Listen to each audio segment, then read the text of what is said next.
bem-vindo a você que faz parte do canal Chanel Pensador. Aqui procuramos sempre trazer um estudo com um tema focado na escritura sagrada. Nós temos por lema aqui no canal, pensai nas coisas do alto. E o tema que nós vamos trabalhar nesse vídeo agora é Nefilins, a gigante polêmica.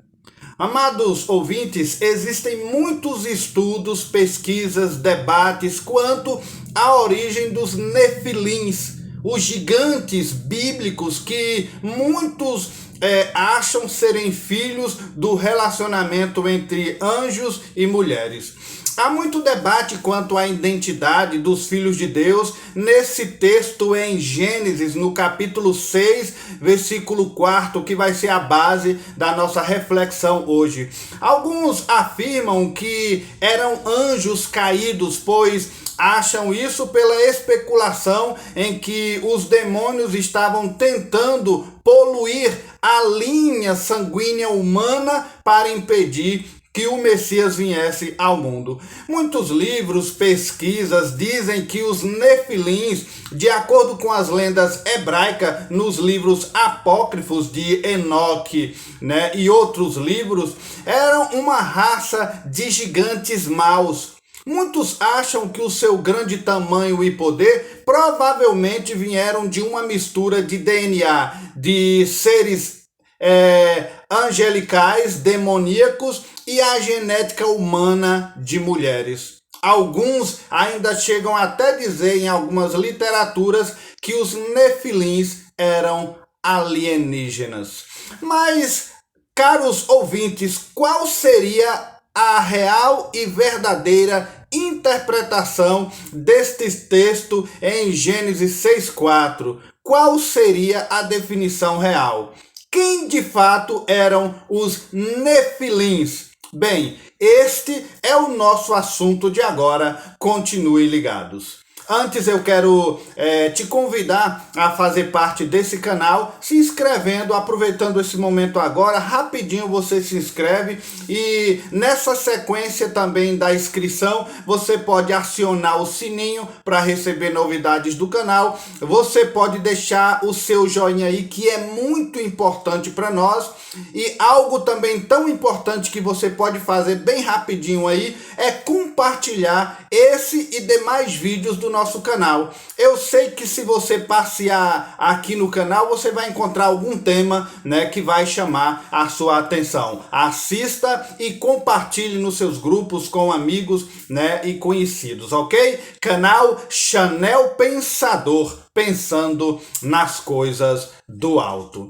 Pois bem, queridos, Nefilim é um termo derivado do hebraico, que se diz Nafal. Nafal quer dizer ele caiu.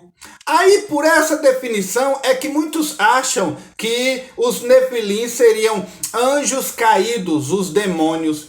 Originalmente em hebraico, nefilim quer dizer caído ou derrubado. Depois é que começou a se traduzir essa palavra aí por gigantes. Mas nós vamos chegar lá para entender quem que trouxe essa definição.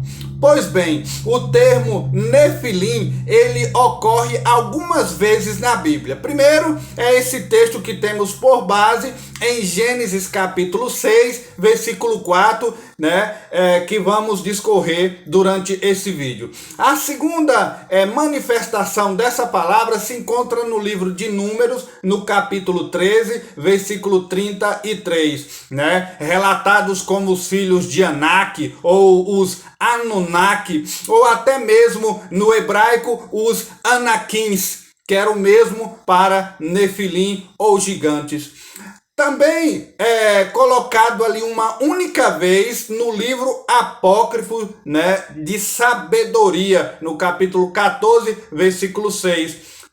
E em Deuteronômio, no capítulo 2, versículo 20, onde descreve que os amonitas o chamavam de Zanzuman, Era também um outro título para os gigantes. A Septuaginta traduziu o termo Nefilim pela palavra grega que significa nascidos da terra. E as traduções seguintes, verteram esses nascidos da terra para a tradução chamada os gigantes. Recentemente, em 2012, numa grande selva no país do Equador, que é o nosso vizinho aqui na América do Sul, lá foi descoberta uma imensa cidade onde habitava gigantes. Ali eles encontraram muitos grandes esqueletos, ferramentas e artefatos de tamanho desproporcionais aos tamanhos normais do ser humano. Inclusive eles acharam nessa cidade uma imensa pirâmide toda de pedra. Aí, por sua vez, Martinho Lutero, ele traduziu esse termo aí, Nefilim, pela palavra tiranos. O livro apócrifo de Enoque relata esses tiranos como anjos chamados sentinelas, que tomaram mulheres por esposas, geraram gigantes, e esses gigantes seriam os nefilins. Mas é o que relata os livros apócrifos. Esses gigantes são descritos também como guerreiros corajosos, cruéis, que se voltaram contra os próprios seres humanos de sua época. Bem, se você quer saber mais detalhes sobre, de fato, quem são esses sentinelas, que o livro apócrifo diz de forma meio deturpada ali, mas se você quer saber a forma real de quem esse título se apregoa, o sentinela, você vai consultar aqui no canal 3 vídeos sobre a origem dos anjos. Angelologia, a origem dos anjos. São espetaculares esses 3 vídeos porque traz toda a história dos anjos. Ou se você quer saber o que são livros apócrifos, tipo esse aí que nós citamos de Enoque, então consulte também aqui em nosso canal um vídeo por título Apócrifos, os livros perdidos da Bíblia. Então, são ótimos estudos que você precisa consultar e assistir, para te trazer mais clareza nesses termos que estamos colocando aqui nesse vídeo, ok? Pois bem, as escrituras contêm muitas referências a uma raça de gigantes que desapareceram no início da história humana. A Bíblia traz algumas informações sobre esses gigantes. Então vamos passear na Bíblia e ver o que ela fala a respeito de gigantes. Em Deuteronômio, no capítulo 3, versículo 11, registra que um gigante, e a Bíblia diz ali, um gigante que era rei de Bassã, que se chamava Og, restar apenas dele seus restos e pertences. Aí diz lá que sua cama, restava como um ornamento de exposição, uma cama de ferro que estava com os amonitas, e o comprimento dessa cama era de 9 côvados e a sua largura de 4 côvados, de acordo com o côvado de um homem. Agora, imagine o tamanho dessa cama que ficou exposta um longo tempo com os amonitas. Aí, aqui equivale para nós em metros um tamanho de cama mais ou menos de 4,70 metros, transformado do côvado daquela época para a metragem de hoje, então fica 4,70 metros de comprimento por 2,10 de largura. Isso é o que a Bíblia relata desses artefatos de gigantes. Os hebreus se referiam a eles como Refaim, Isso está registrado no livro apócrifo de Gênesis, Tem um livro de Gênesis apócrifo. Lá eles dizem que os gigantes, neste livro apócrifo, eles relatam que os gigantes, eles desapareceram, eles morreram por falta de prudência. O Gênesis apócrifo é um dos manuscritos encontrado no Mar Morto. Ele também foi descoberto junto com os pergaminhos nas grutas de Qumran, pertencente à antiga sociedade En-Gedi, Nazarita de En-Gedi. Esse manuscrito foi catalogado como 1 Gen 1K20, por ter sido encontrado na Gruta 1. É um manuscrito incompleto, Sobreviveram apenas 22 colunas desse apócrifo de Gênesis, e é um texto todo em aramaico. Antes eu citei aí a Sociedade Nazarita de En-Gedi. Pois bem, queridos, essa sociedade ela era formada de copiadores escribas que levaram esse nome aí. Por quê? Porque eles viveram na região que tinha esse nome. Essa região era chamada a região de En-Gedi, que traduzido do hebraico quer dizer nascente de cabrito ou nascente do cabrito. Pois lá, quando eles passavam naquela região, eles levavam os animais para beberem ali. Porque é um oásis no meio do deserto, É um oásis localizado a oeste do Mar Morto, perto da planície de Massada e próximo das cavernas de Qumran. Uma região que está abaixo do nível do mar, um verdadeiro oásis no meio do deserto, numa das regiões mais quentes do mundo, que é a região de Qumran, as grutas de Qumran, onde foram achados pergaminhos, muitos pergaminhos que hoje compõem o cânon sagrado. É uma linda região conhecida por grutas, nascentes, a sua rica diversidade de fauna e flora, Só para você ter uma noção de como é muito bonita essa região de En-Gedi, observe aí nesse pequeno vídeo que mostra um pouco dessa região. Olha aí como é bonita.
queridos, é muito linda essa região aí, não é mesmo? En-Ged, mencionada várias vezes na Escritura Sagrada, e nós podemos citar, por exemplo, no livro de Cantares, no capítulo 1, versículo 14, está escrito lá: o meu amado é para mim como um cacho de flores de hena nos vinhedos de En-Ged, né? Olha aí citado na Bíblia. De acordo também com 1 Samuel, no capítulo 23, versículo 29, Davi se escondeu de Saul nas cavernas dessa região.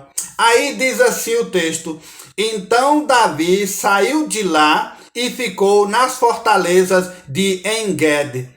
Pois bem, saindo então, queridos, desse lugar de refrigério que Davi encontrou, vamos voltar a falar sobre o nosso tema aqui, que são os Nefilins, os gigantes, ok?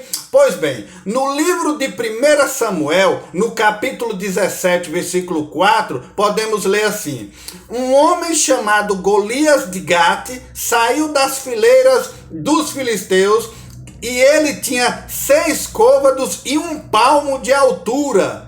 Ele cobriu a cabeça com um capacete de bronze. Ele usava uma escama couraça, também feita de bronze, e essa couraça pesava 5.000 ciclos, né? 5.000 ciclos, medida de peso, né? E também de valor monetário daquela época. Mas caso você queira saber mais como eram as medidas de peso e como surgiram as moedas dos tempos bíblicos, nós temos aqui no canal 2 vídeos que falam sobre este assunto. O tema desses vídeos é a origem do dinheiro na Bíblia. Aí você vai compreender o que era o ciclo, o que ele valia, como surgiu, quando surgiu, e algumas moedas dos tempos bíblicos e principalmente as moedas das parábolas de Jesus. Então consulte lá aqui no canal a origem do dinheiro na Bíblia. Então, amados, se traduzimos as unidades utilizadas aqui de ciclo para trazer a nossa realidade hoje, né, o peso e a altura de Golias, a altura de Golias chegaria a 3,20 metros e a sua couraça pesaria 72 quilos, né, aproximadamente. Isso quer dizer, só a couraça dele, o colete de couro e ferro que ele usava, né, para proteger o peito, ali pesava mais de 72 quilos, mais que um saco de cimento. Pois é, como lemos em Deuteronômio 3,11, existia um outro gigante que era Og, o rei de Bassã. Esse foi o único que sobrou da raça dos Refaíns. Foi o último gigante já visto, e o que falamos lá do tamanho da sua cama de ferro, de mais de 4 metros, né, de comprimento, 2 de largura. De acordo com os judeus, em cada região, eles chamavam esses gigantes de forma diferente, né? Os Nefilins, os Anunnakis, os Refaíns, né? Anaquins, né? ou Refaíns, né?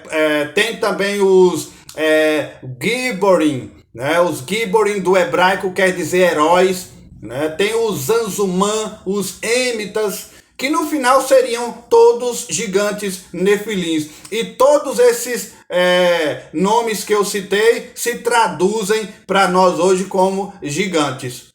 Pois bem, queridos, a Torá dá mais ênfase em relatar sobre as nações, seus habitantes, seus relacionamentos, contextos com o povo de Israel, com a lei de Yahvé, do que essas questões propriamente ditas. Então, as menções que a Torá faz dos gigantes, né, dos nefilins ou qualquer outro gigante, são limitadas porque não focalizava muito isso. Aí, quanto à desobediência dos anjos, ou sobre o dilúvio, o tempo de Noé, ou até mesmo a luta de Davi e Golias, não são tão enfatizadas na Torá, porque a Torá, ela não focaliza muito essas coisas, mas o foco da mensagem. Não dão importância histórica, né, influente, que esses fatos também poderiam ter entre pessoas e nações. Aí, Por isso que a gente extrai mais conteúdo disso daí, para a gente compreender melhor a história bíblica, o que se passou, né? Quem eram naquele tempo. Aí, já partindo para a fictícia mitologia greco-romana, aí vem os titãs, que é um outro título para esses gigantes. Aí eles são mencionados pelos antigos gregos como titãs, né? E era com muita frequência mencionado como uma raça de deuses meio celestiais, meios humanos, poderosos, que governavam durante a lendária Idade do Ouro. Nos 5 continentes, a arqueologia descobriu vestígios de esqueletos humanos que mostram que seres gigantes habitavam a Terra.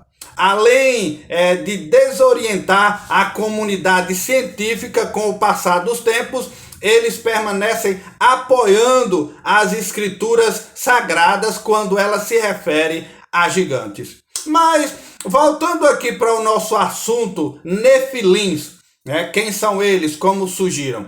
O padre Aníbal Pereira Reis, ele defende que na tradução original de Gênesis 6:4, ali o título se refere a Benai Elohim, no capítulo 6 de Gênesis. No caso, ele diz que ali se refere a anjos e não a descendência de Sete, e ele diz que aquela palavra raiz, Benai Elohim, para anjo, é a mesma que se apregoa ao livro de Jó. Mas, querido, se você assistiu os vídeos que eu citei anteriormente sobre a origem dos anjos, a angelologia que tem aqui no canal, você vai ver que o padre Aníbal está totalmente enganado na sua definição e na sua interpretação de texto. Se prestarmos mais atenção e estudarmos melhor a Bíblia, entenderemos que os filhos de Deus não foram outros senão os descendentes de Sete, ou os filhos dos homens, as descendentes de Caim, que seriam aqui as cainitas, né? As mulheres ímpias daquele período ali. Mas nós vamos explicar isso a miúdo. Vamos com calma aqui, ok? Para que não haja margem de dúvida, observe o que está escrito na Bíblia e raciocine comigo, para a gente interpretar legal. Posteriormente, Deus falou de Israel como sendo seu primogênito. E isso está registrado em Êxodo, no capítulo 4, versículo 22. Agora, observe o que Moisés disse aos israelitas em Deuteronômio 14:1. Vou ler para você. Preste atenção. Filhos sois do Senhor vosso Deus. Moisés diz aqui que os israelitas são filhos de Deus. A mesma frase e a mesma raiz que se apregoa em Gênesis capítulo 6. Agora, queridos, hoje, pela graça divina, pela adoção que temos no reino de Deus, não se restringe somente a uma etnia ser filho de Deus, não se restringe apenas a um povo, uma nação, mas está amplamente disponível a todas as pessoas, principalmente aos que creem que Jesus, é o Senhor e Salvador, e essa pessoa fez uma entrega total de vida, reconhecendo a soberania divina, que está registrada em João 1:12. Em Cristo somos dignos de sermos chamados filhos, filhas de Deus também. Então tá dando para entender? Portanto, tal ensinamento que diz que os anjos se uniram sexualmente com mulheres, isso é espúrio à Bíblia e toda a doutrina. Isso não está em conformidade com a Bíblia Sagrada, É o que faço referência ao que o padre Aníbal disse, certo? Então, não posso pegar Benai Elohim e colocar como toda a tradução da Bíblia como filhos de Deus sendo anjos, porque aí eu estou interpretando mal o texto, Vamos chegar lá. Colocar isso de forma geral, de que todos os filhos de Deus são anjos, é um ensino falso e fraco. Não importa de quem venha, não merece crédito uma interpretação dessa. Entenda então, caros ouvintes, que o termo filhos de Deus na Bíblia refere-se aos anjos, mas também refere-se aos homens. Então eu não posso generalizar essa frase e dizer que só se refere a anjos, porque se refere também a homens. Agora, eu preciso ter a atenção de interpretar o texto e entender ali se a pregoa, aquela raiz da palavra, está falando para anjos ou para homens, né? Precisamente no caso de Gênesis 6, versículo 4, refere-se aos descendentes de Sete. Então, Benai Elohim ali é para homens. Porém, no livro de Jó, como o padre citou, que seria a mesma raiz, já no livro de Jó se refere a anjos. Notem aí que o contexto muda. Eu pego a raiz da palavra, mas eu vejo o contexto e ambos contextos ali são diferentes. Eu não posso fazer uma interpretação generalizada porque eu corro o risco de falar o que a Bíblia não diz. Deus não deu aos anjos a capacidade de reprodução, portanto, em hipótese alguma, poderiam ser eles os filhos de Deus ali em Gênesis que possuíram as filhas dos homens. Outra pessoa que defende essa tese de anjo com mulheres é o ex-pastor Caio Fábio, no seu livro que tem por título Nefilins. E queridos, eu sou sincero em dizer, você não perde nada mesmo se você não ler esse livro, certo? Você não perde nada. Uma outra observação é que as referências de gigantes que aparecem nos livros de Eric von Däniken, né, apontam para os Nefilins. Bem, como os escritores também, Zecharia Sitchin, que ao se referir aos Anunnakis, ali nas tabuletas que ele encontrou dos sumérios, também ele diz que apontam para os Nefilins. Segundo a história, os gigantes aparecem no Velho Testamento bíblico, deixando de existir ali no período, mais ou menos ali no período do rei Davi, onde possivelmente bem poucos existiam e eles foram dizimados. O próprio gigante Golias, morto por Davi, era um descendente, mesmo que longínquo dos Nefilins, mas era um descendente, né, ali daquele gigante, bem inferior aos primeiros que apareceram no período pré-diluviano, que aqueles ali eram mais fortes, mais altos, né? Mas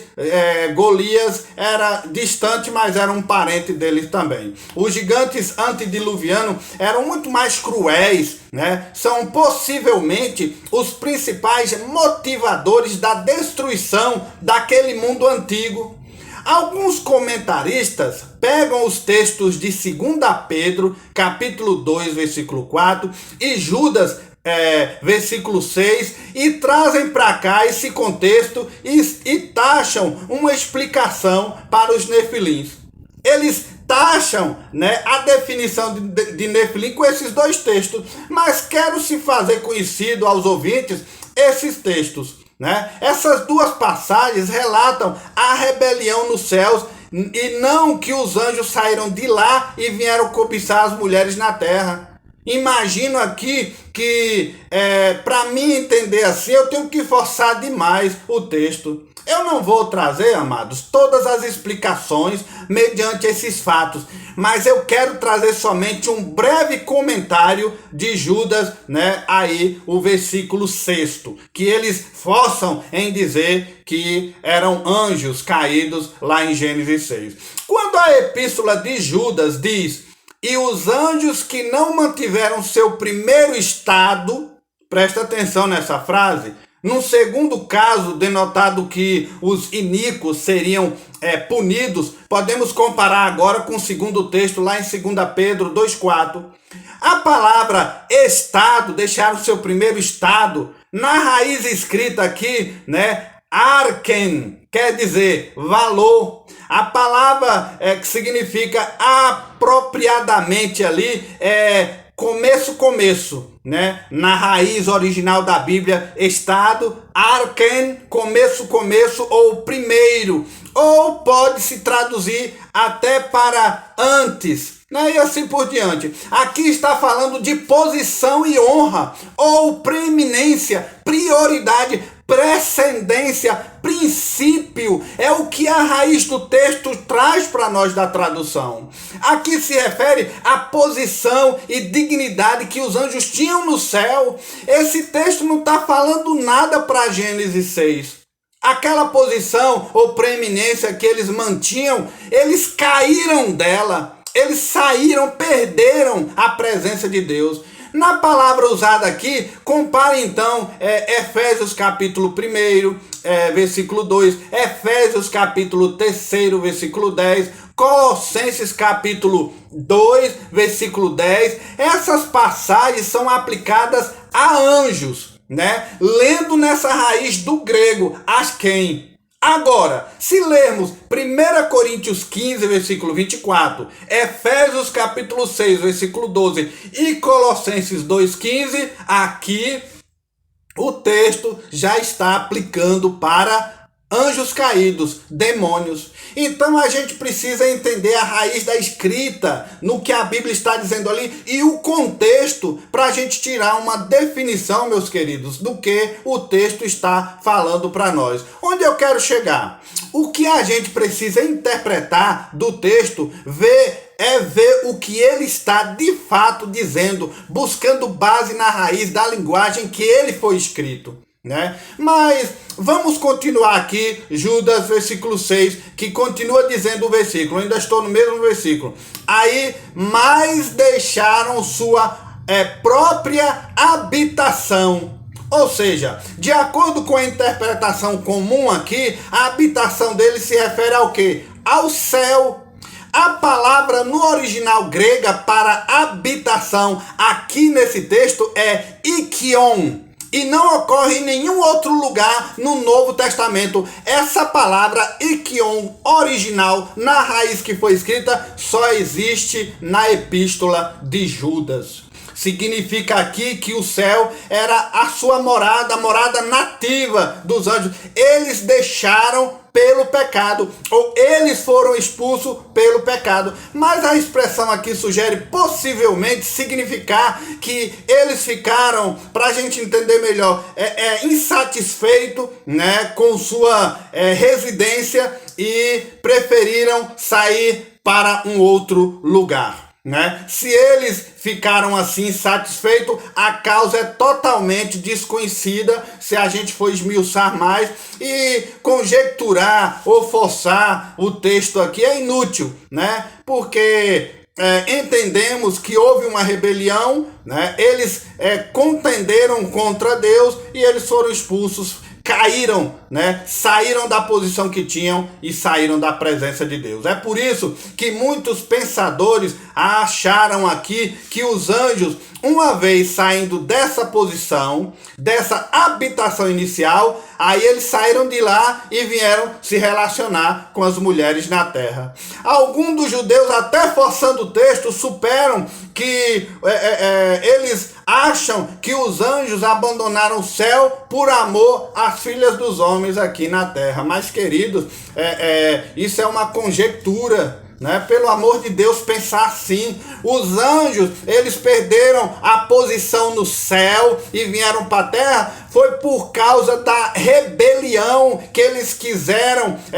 Lúcifer quis ser maior que Deus, e quando ele perdeu a posição, muitos demônios seguiram ele. Isso não tem nada a ver com mulheres na terra. Eles foram expulsos devido à rebelião que Lúcifer causou contra Deus, e assim eles perderam a sua habitação no céu. Eles foram lançados na prisão da escuridão até o juízo final. É o que a Bíblia diz. E a Bíblia diz que o pecado desses anjos foi rebelião no céu e não na terra. Sendo assim, eles tiveram que deixar a sua habitação primária, porque agora eles perderam a presença de Deus, a posição que eles tinham lá. Agora, pegar esses textos aí, taxar, dizendo que eles deixaram a sua habitação e vieram coabitar com mulheres na terra, aí é forçar demais a Sagrada Escritura, e o texto não diz isso, certo? Agora, segundo Adam Clarke, a tradução de Nefilim como gigante, ele diz também que é um erro. Ele diz que o texto de Gênesis faz uma distinção entre os filhos dos homens e os filhos de anjos.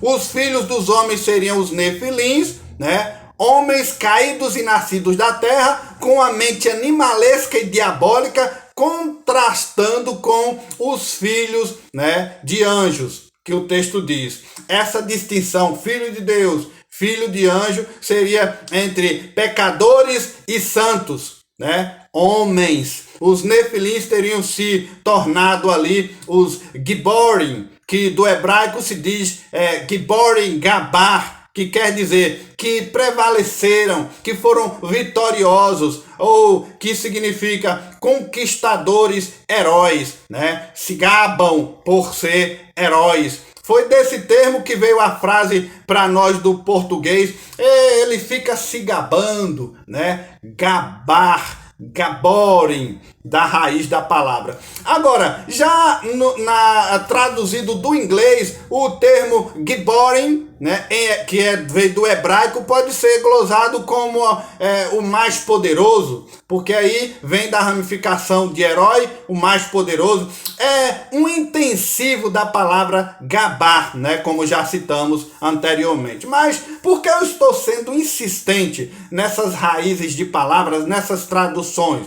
Porque, querido, esse termo gabar não tem nada a ver com anjos, né? Gaborim para angelos, que é a raiz da palavra angelos no original, é totalmente diferente, né? Esse termo na Bíblia hebraica é usado, o giborim, na Bíblia hebraica ela é usada para descrever pessoas valentes, pessoas poderosas, né? De grande estatura e força, pessoas que se destacavam pela sua força, pela sua postura e pelo seu tamanho. E é essa palavra que está lá no texto, né? Não se aplica a anjos, mas pessoas poderosas. Você irá encontrar diversos livros, estudos que geram uma confusão muito grande, né? Pegando a raiz dessa palavra giborim, que não tem nada a ver com angelos. Muitas dúvidas sobre essa classe de seres por causa do seu uso em Gênesis 6:4 são geradas todo dia. Quem descreve os Nefilins como poderosos, que é a raiz de giborim, essa palavra, essa raiz de palavra que a gente está dizendo bastante aqui, ela é usada no Tanakh, né? Ela é usada ali, o Tanakh é a Bíblia hebraica, ela é usada na Bíblia hebraica mais de 150 vezes, aplicada para homens. E quando não para homens, às vezes é aplicada para leões. Ela é usada também para caçadores fortes, né? Heróis. Ela é usada também lá em Gênesis 10:9 para soldados, né? Também registrada em Jeremias no capítulo 51, versículo 30. É usada para líderes, fortes líderes, poderosos. É a mesma raiz da palavra que tem lá em Daniel no capítulo 11, versículo 3, né? No hebraico moderno a palavra gibor, que é formada no singular, porque giborim está no plural. Agora, queridos, equivale também a ser herói, como foi aplicado ali para caçadores, até para o próprio líder na questão de Daniel. Quando for substantivo, é aplicado como herói. Ou quando for adjetivo, essa palavra já é aplicada como um corajoso, né? Corajoso, herói, né? Agora, Carl Friedrich Kayer, né? Um outro também pesquisador, Franz Delitzsch, também eles atribuem a tradução de Nefilins como sendo gigantes, eles atribuem também como um erro também, esses dois pesquisadores. Segundo esses autores aí, a interpretação de Gênesis 6:4 como sendo anjos é controvérsia, porque a raiz não traduz para anjos, mas pessoas fortes, corajosas, né, como a raiz que a gente descreveu aí. Aí, esses pesquisadores, tanto Frederick Kayer como Franz Delitzsch, eles rejeitam como absurda a ideia de que a passagem se refere a filhos de Deus, como sendo anjos e as filhas dos homens produzindo uma raça de monstros fortes, como se fosse semideus, demônios ou anjos homens, né? Eles repudiam essa interpretação. Agora, segundo Kayer e Delitzsch, os Nefilins, ou seja, os tiranos, já habitavam na terra antes dos descendentes de Sete, né? Antes dos descendentes de Sete terem filhos, né, com os descendentes de Caim. Eles, nas pesquisas, afirmam que antes já existiam, né, essa raça de homens fortes. Agora veja, queridos, antes dos filhos de Deus se unirem com as filhas dos homens, já existiam gigantes, mesmo depois que nasceram os filhos dessas uniões aí, dessas descendências Sete e Caim. Ok? Porém, Archibald Henry Sayce, ao comentar na tradução de uma inscrição de Tiglat-Pileser I, ele interpretou que a palavra Naplu, né, que se verteu como poderoso destruidor, era a mesma palavra para Nefilim ou gigante, Naplu ou Naplo. O rei Senaqueribe também mencionou uma ramificação dessa palavra já para Napalu como um dos protetores, que traz a mesma raiz. Esse Tiglat-Pileser I, que Sayce descreve aí, foi um rei cruel assírio durante o período médio assírio. Ele reinou no mesmo período que o rei Acaz, né? Acaz reinava em Judá e Tiglat-Pileser reinava na Assíria, né? Veja aí um pouquinho da ilustração desse vídeo para você entender melhor.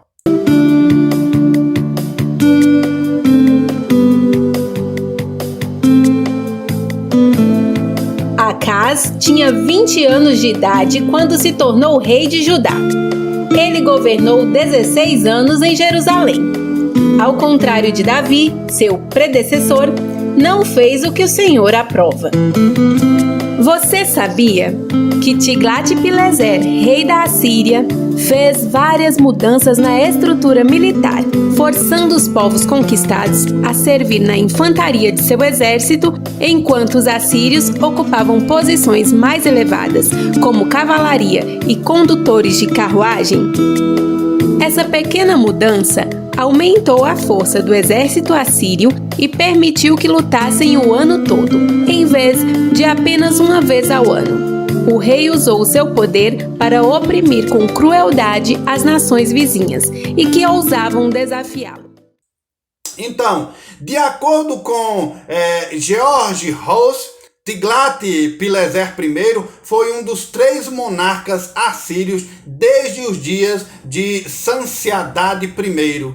Sanciadade I, ou em acadiano Sanciadu I, foi um amorreu que governou a Síria entre o período de 1809 até 1782 antes de Cristo. Aí, Archibald Henry Sayce, que viveu de 25 de setembro de 1845 a 4 de fevereiro de 1933, ele foi um pastor assiriólogo, né? Assiriólogo que estuda antiguidades assírias.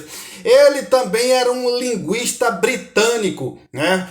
Ele ocupou uma cadeira como professor na Universidade de Oxford de 1891 a 1919. E ele foi capaz de escrever em pelo menos 20 línguas antigas e modernas.